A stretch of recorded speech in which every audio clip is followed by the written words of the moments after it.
You are looking at the new, right out of the box Kia K5, replacing the Optima. The K5 is longer, lower, and wider than the Optima. And as I stand here right now, we are the very first Canadian media to drive this pre-production model. The Kia K5, brand new in the segment, brand new introduction in terms of a mid-sized car.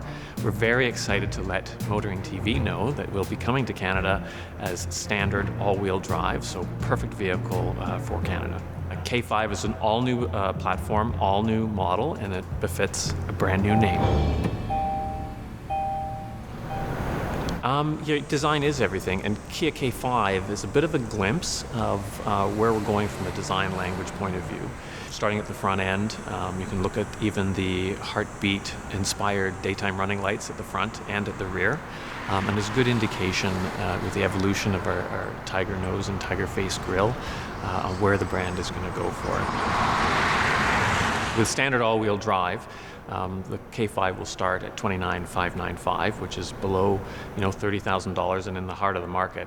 But the reality is, the car you're going to be looking at today is the GT line version. So between the EX and the GT line, that's really the bulk of the volume where we see customers gravitating to. A little bit later in the year, we'll be launching with the GT full-on turbo car at $39,995. All the performance for just under $40,000.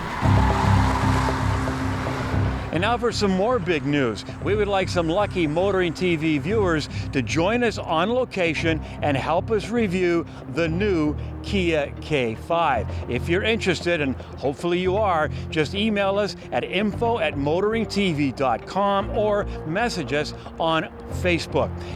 This show is all about cars and the people who drive them. Well, that could be you.